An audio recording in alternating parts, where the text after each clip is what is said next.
А уже в Магасе после приема в Сунчжинской центральной больнице кардиохирург встретился со студентами Ингушского государственного университета.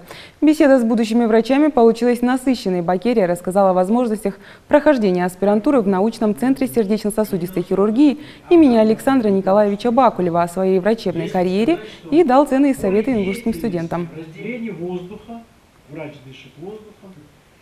Самое главное, чтобы вы определились, хотите вы быть большими врачами или вам все равно.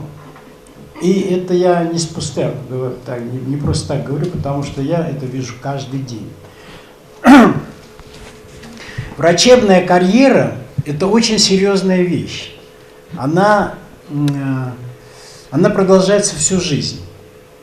И это слово не является нарицательным, в отличие от других специальностей. Врачебная карьера – это что? Это человек, который обладает глубочайшими знаниями, и человек, который имеет хорошие, так скажем, навыки в практике. 3 отделения для детей до года. 2. И то, как они рассказывают, после... Желание быть востребованным, желание быть аспирантура, кандидат. В университет такой человек приехал впервые. До этого единственное, еще был член КОР Академии наук Родзинский.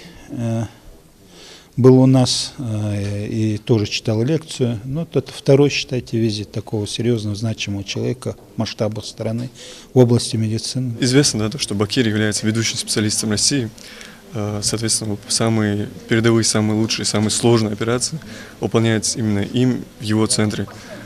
Конечно, не то, чтобы равняться с ним, если хотите, звучит немного амбициозно, но все-таки не ученик тот, кто не превзошел своего учителя, да, так что надо по-любому превосходить. Сегодняшнее общение с Лео Бакерия помогло многим из нас определиться с выбором будущей специальности.